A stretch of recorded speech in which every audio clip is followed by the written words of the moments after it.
Bonjour à tous et bienvenue à Page à écouter, le podcast où nous explorons les classiques de la littérature, le business et les histoires intemporelles qui continuent à nous fasciner. Aujourd'hui, nous plongeons dans les profondeurs du comportement humain avec le livre Les lois de la nature humaine de Robert Greene. Préparez-vous pour un voyage fascinant à travers les arcanes de la psyché humaine. Avant de plonger dans l'analyse, laissez-moi vous donner un aperçu rapide de l'auteur et de son œuvre. Robert Greene, écrivain prolifique, est connu pour ses ouvrages sur le pouvoir, la stratégie et la psychologie. Les lois de la nature humaine ne fait pas exception. Il propose une exploration approfondie des forces qui motivent nos actions et façonnent nos relations. Entrons plus en détail dans les concepts clés de Les lois de la nature humaine de Robert Greene. L'auteur plonge profondément dans l'analyse du comportement humain en identifiant un ensemble de lois qui, selon lui, agissent comme des forces sous-jacentes gouvernant nos actions et interactions. Chacune de ces lois offre un éclairage unique sur différentes dimensions de la psyché humaine. Commençons par la loi de l'irrationalité. Greene explore l'idée que nos décisions et actions ne sont pas toujours dictées par la rationalité pure. Il soutient que des facteurs émotionnels, souvent inconscients, influent sur nos choix, parfois de manière contre-intuitive.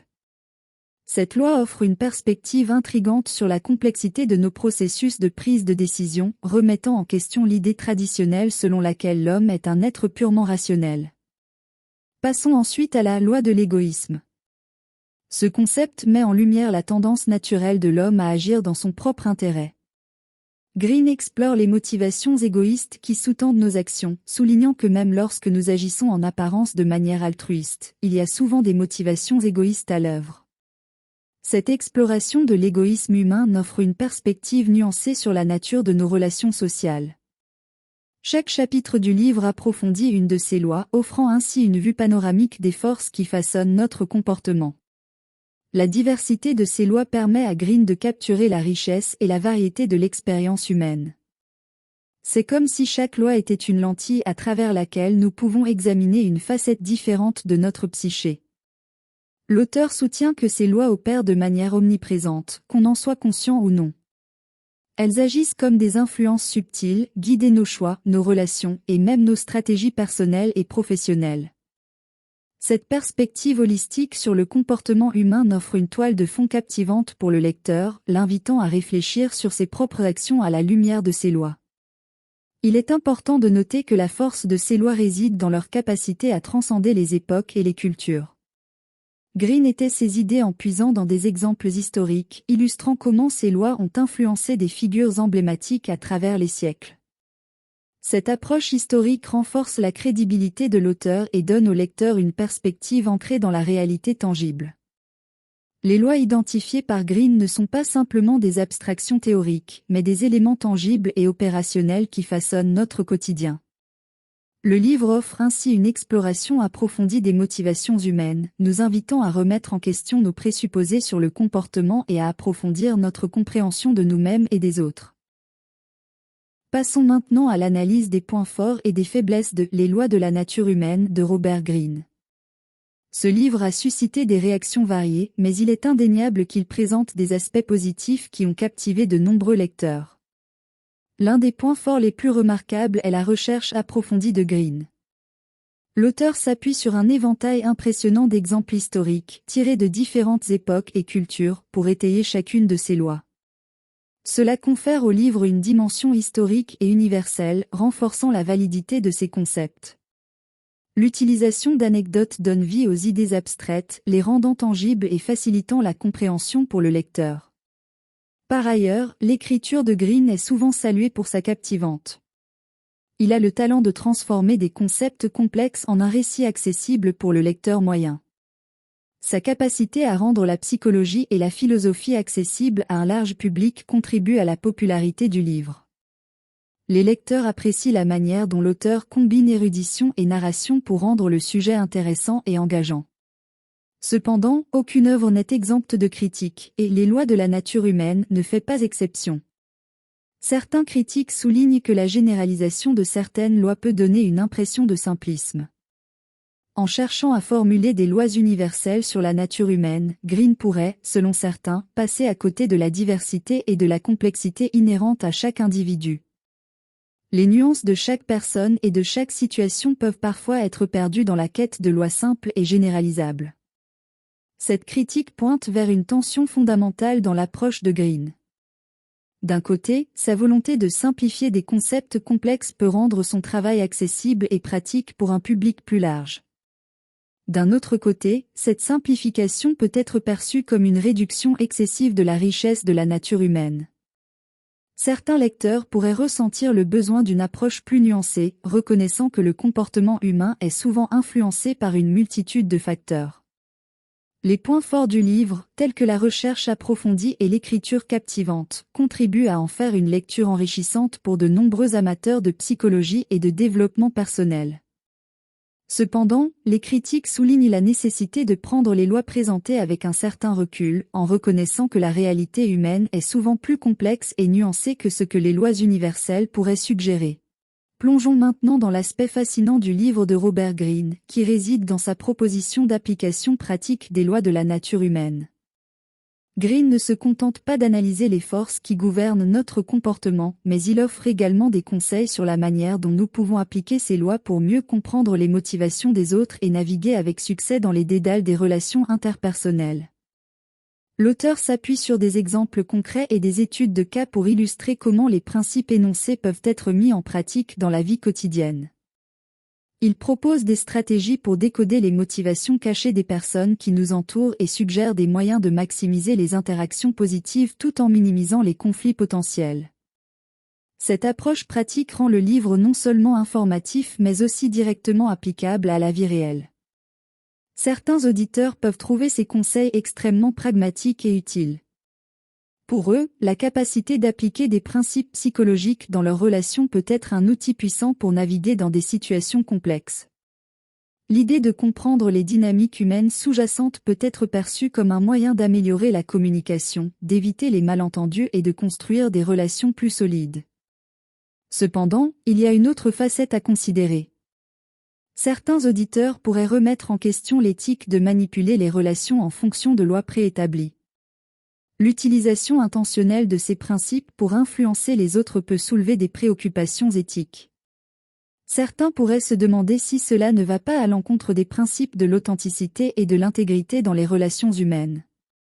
Cette approche peut être perçue comme une tentative de manipulation, ce qui soulève des questions importantes sur la moralité de telles pratiques. La clé réside peut-être dans la manière dont ces conseils sont interprétés et mis en œuvre par les lecteurs. Utiliser ces principes de manière éthique et respectueuse des autres peut renforcer les relations plutôt que les manipuler. Cependant, il incombe à chaque individu de réfléchir attentivement à la manière dont il choisit d'appliquer ces conseils dans sa propre vie. En fin de compte, l'aspect pratique du livre de Greene offre une dimension supplémentaire qui peut diviser les opinions des lecteurs. Certains apprécient la perspective pragmatique et la considèrent comme une boîte à outils pour naviguer dans la complexité des relations humaines, tandis que d'autres peuvent remettre en question la validité éthique de manipuler les interactions en fonction de lois préétablies. Abordons maintenant la diversité des réactions suscitées par les lois de la nature humaine. Comme pour toute œuvre, les opinions varient considérablement. Certains considèrent le livre comme une œuvre révolutionnaire, apportant des perspectives novatrices sur la compréhension de soi et des autres. D'autres, cependant, n'hésitent pas à critiquer son approche parfois cynique de la nature humaine. La question centrale de l'universalité de ces lois et de leur applicabilité à toutes les cultures et situations reste un sujet de débat animé. Certains lecteurs considèrent le livre comme une révélation, une source de sagesse qui éclaire les mécanismes cachés de la psyché humaine. Ces lecteurs louent la capacité de Greene à offrir des perspectives nouvelles et provocantes qui défient souvent les notions conventionnelles de comportement humain. Pour eux, le livre est une invitation à une exploration profonde de soi-même, permettant de mieux comprendre les motivations derrière les actions apparemment irrationnelles et égoïstes. Cependant, il existe une faction critique qui soulève des inquiétudes quant à l'approche parfois cynique de Greene. Certains estiment que la vision de l'auteur est trop pessimiste, négligeant les aspects positifs et altruistes de la nature humaine. L'accusation de cynisme peut être liée à la manière dont certaines lois sont formulées, mettant l'accent sur les aspects plus sombres du comportement humain sans toujours équilibrer avec les qualités positives.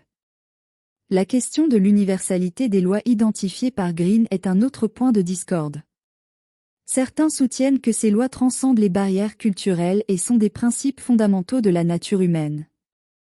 D'autres estiment que les cultures, les contextes sociaux et les circonstances individuelles peuvent moduler le comportement humain de manière significative, remettant en question la validité d'une approche universelle.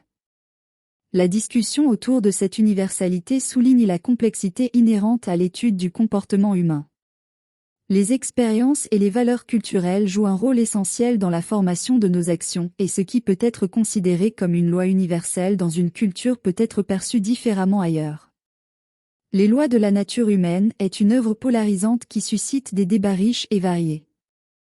Les lecteurs sont invités à examiner ces lois avec un esprit critique, à les appliquer de manière réfléchie dans leur vie et à considérer comment elles s'inscrivent dans leur compréhension personnelle du monde qui les entoure. Les lois de la nature humaine de Robert Greene se profilent comme un voyage captivant à travers les intrications complexes de la psyché humaine.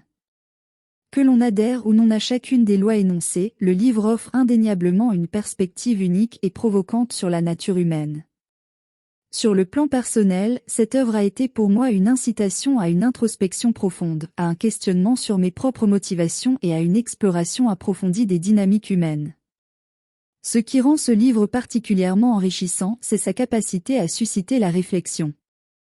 Les lois exposées par Greene sont autant de fenêtres ouvertes sur les motivations humaines, invitant le lecteur à se plonger dans son propre monde intérieur. Les exemples historiques et les anecdotes donnent vie à ces lois, les rendant tangibles et applicables à notre propre expérience de vie. Que l'on se retrouve en accord total avec l'auteur ou que l'on exprime des réserves, le simple acte de considérer ces lois incite à une réévaluation de nos interactions quotidiennes. La remise en question de nos propres comportements à la lumière des lois énoncées dans le livre peut être une expérience puissante, ouvrant la voie à une meilleure compréhension de soi et des autres. Cependant, il est crucial de souligner que ce livre n'est pas une formule magique pour résoudre tous les mystères de la nature humaine. Il offre des perspectives, des idées et des outils de réflexion, mais il n'est pas une vérité absolue. La diversité des réactions et des interprétations qu'il suscite témoigne de la complexité inhérente à la compréhension de la nature humaine. Les lois de la nature humaine est un compagnon de voyage intrigant pour ceux qui sont prêts à s'aventurer dans les profondeurs de la psychologie humaine.